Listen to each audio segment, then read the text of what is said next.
Hello, hello. I'm Matt Williamson at Williamson NFL. How's everyone doing? I'm recording this Tuesday afternoon, and we do know that the Steelers will be hosting, in quotes, the Dublin game against the Minnesota Vikings. And so the international games have been released. Tonight, Wednesday night, when you're listening to this, would be the official schedule release. Now, have a response to that the next day. So there are things falling into place. And strangely, the Vikings have to play back-to-back in two different cities European games while they're there. That's never happened before either. I mean, like the Jags played two in London, they stayed, but they didn't play two different cities. And odd. But anyways, it is mailbag day. Haven't done one for a while. Paul had two really good questions, and I'll start with the first one here, obviously. If Jalen Milroe or Shedeur Sanders turns into a top 15 starting quarterback, will this draft be looked at as a colossal failure for the front office? I love this question, but I don't really know how to answer it because yes and no. You know, like, are we going to say 20 other front offices blew it too? You know, I mean, did every team in the league blow Brock Purdy being, I mean, he was Mr. Irrelevant. I mean, even the Niners drafted a bunch of people before him. Same with Brady, you know, Dak, you know, like when somebody that hits, I understand that these guys were a little more higher profile though. So maybe that's not fair. You know, Brady was not a high profile prospect, and Purdy certainly was not. You know, no one thought of them as any chance of going in round one, where a lot of people had Sanders in round one.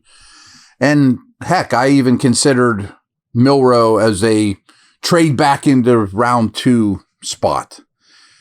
Sanders, I think, is a different case because you're buying more than just the player there. You know, that there's a lot involved. So I'm not going to say that. But Milroe, I got to admit, when Seattle grabbed him, which I assumed was going to happen considering the Steelers didn't have a second round pick, and Caleb Johnson was sitting there in the third, which was, you know, we'll get to him in a minute, which is a good pick.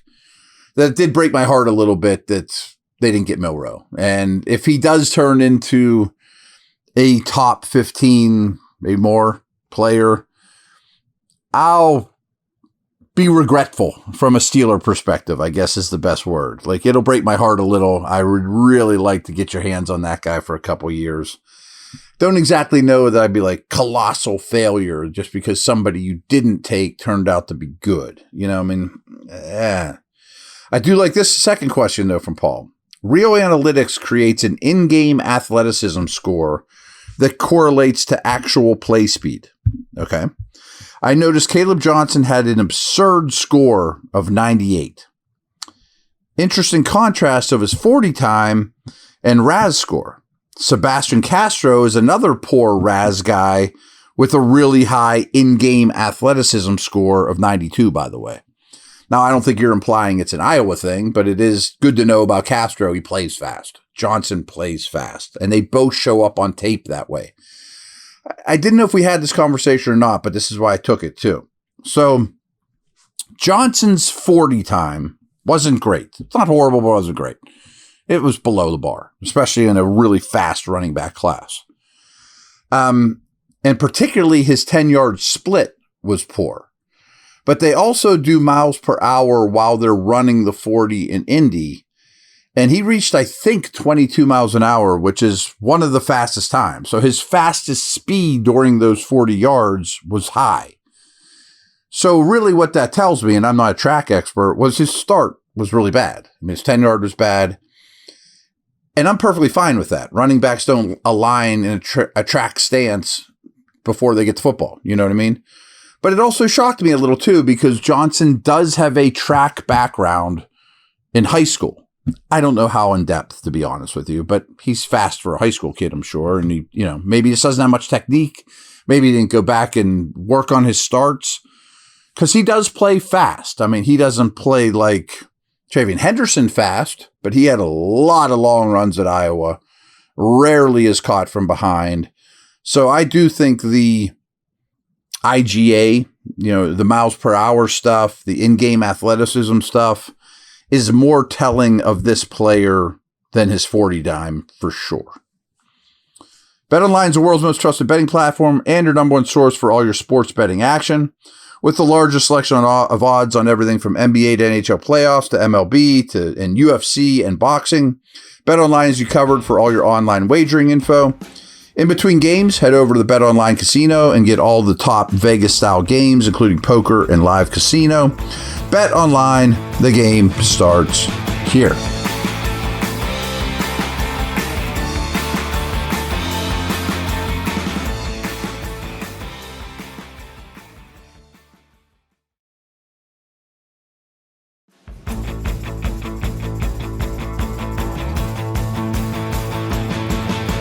Say Rodgers signs, the depth chart to start camp would be Rodgers, Rudolph, Howard. Ideally, Will Howard would not see the field after preseason. I think this is for the best. What say you? 100%. I think that's how you draw it up in May, July, whatever. But I would give Howard a lot more reps than Allen got last year, or most threes get, or a Woolacon when they drafted him in the 7th round after taking Pickett in the 1st. Like, I'd watch him at training camp and he'd throw like 2 passes the whole day, would get nothing. Now, Rodgers will have to learn this system. Rudolph was obviously a former Steeler, but was not a part of this system. So they're going to need time. But like, the preseason to me screams Howard. Screams Howard. How much is Rodgers going to play in the preseason? A series? Maybe, Does Rudolph really need preseason football at this point? I don't think so. So I would play Howard a ton, and I would give him more camp reps than most threes get. Now, ideally, again, that's how you draw it up. That's exactly how it lasts all season. But that's implying that no one ever gets hurt. I mean, your third quarterback gets called upon at least to be active on game day some. I would love to have a good feel for him. And I'd also like to have a pretty good feel for him when the season ends, I can't imagine a scenario where you say, Will Howard's so good, we're never going to consider taking a quarterback in the first round. But I hope you feel like after round 1 that Howard projects as a really comfortable backup for the next 10 years, and you could find a lot of that out just being around him for the year and playing him a lot early. T-Mac 256 asked, do you actually think we keep all the day 2 picks going in the 2026 draft due to all the holes need to be filled? He names all the holes. I don't know that I agree with all these holes. But no, I don't think they will. I think they'll have fewer picks when the draft kicks off late next April than they're projected to have right now. I just bet that I say this all the time, like it's great to have all this draft capital to move up in first round and get your next quarterback, obviously. But a comp 6 pick isn't going to get you real far in first round. It's not going to get you anywhere, to be honest with you. Now, I do think if you look at this draft from, we're going to trade our first, we're going to trade our second, we're going to trade a future first, those day 3 and 3rd round picks are going to be really valuable for cheap labor for years to come. Give me a 3rd safety, a project guard, blah, blah, blah, blah, blah. But I also think at least one of those is likely going to a wide receiver that's to be named later. And it wouldn't shock me. I know it didn't really work out last year, but could one of those picks at the trade deadline go get a Mike Williams, Preston Smith type guy? I know that those aren't the most sexy names, but better versions of those. I would say yes. And plus, you would hope this roster would have a tough time absorbing that many picks. Is there really that many roster spots to be had after free agency next year? Probably not. So I would say I don't think they will make or have as many of those picks when round 1 of the 2026 draft kicks off. A couple more good ones here. Bruce asked, do you think this is the year they actually get a fullback? They tried with Kyle Juszczyk a little bit, and there's promising UDFA on the team. I think they could really use one since just 3 receiver or 3 tight ends, 4 tight ends doesn't always cut it. It's an interesting idea. I mean, like even Kendrick Green did some Patrick Ricard huge fullback stuff. Last camp, I should remember his name, but he was one of the final cuts. He was a pure fullback. There is a UDFA in camp that is a fullback tight end type, much more fullback than tight end. So they definitely are not ignoring the position, but at most you keep one, at most. And the whole key, Bruce, is not only does he have to be a capable special teamer, but he really needs to be like one of your best special teamers. Because even if he is a good fullback, he might play 8 snaps on offense. And yeah, they might be useful, but is the degree of him being a lead blocker that much better for 8 snaps than Connor Hayward doing it, or Michael Pruitt type guy, or just lining up with bigger personnel, or, you know, so that's always been kind of the sticking point is, yeah, I would like to have a fullback. That would be useful for some specific plays and some specific situations. No question. But Danny Smith must look at you as if you're like one of the top 5 core special teamers. Otherwise, it just doesn't make sense on game day. 2 more good ones here. Skip Bittman asks, why did they let Landon Roberts go? Smart veteran run stopper. Is Malik Harrison better? We've talked about this a few times, but the short of it is, no, I don't think Harrison's better, but I think he's similar in style. I was a little shocked they let Roberts go, but the more I dissected it, it makes more sense now that last year Roberts was a 50% starter, basically. Him and Wilson were he was the heavy guy on early downs. Wilson was the lighter coverage guy and nickel and dime type stuff. And they basically played equal snaps. But I think the projection is not that we don't like Roberts to do that again, but we want Wilson playing all the time.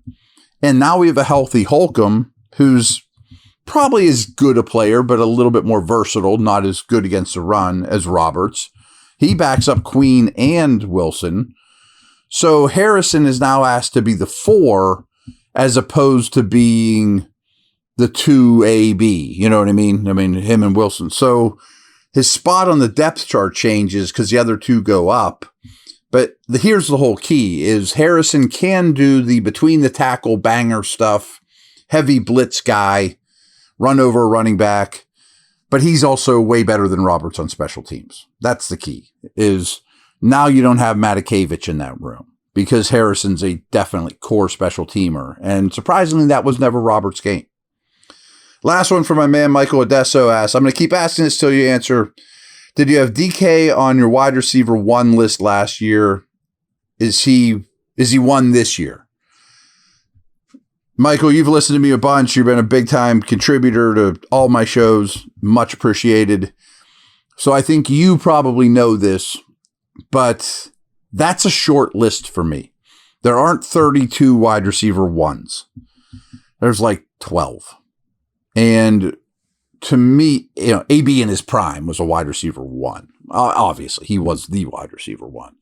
But I'm trying to think. So DK is a no for me. He's a just missed, I would say, in terms of wide receiver 1s. I mean, I'm talking like Jefferson and Chase, and, you know, it's a short list that is just basically dominant in all aspects of play, can beat doubles, great versus man, great versus zone. I mean, I'm talking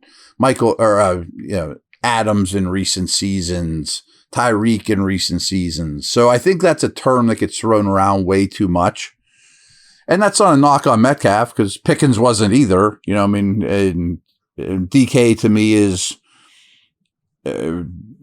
not a top 12 receiver, but isn't far off. You know, I mean, like, there's no shame in that. That's a really, really good accomplishment. And he's still better than a lot of guys out there's top receivers, you know. So, no, he has never been someone I would say is definitely a wide receiver 1 in this league by definition of truly just being a total stud. And again, that's a very short list. That's the thing. All right, everyone. I hope that made sense. Over and out.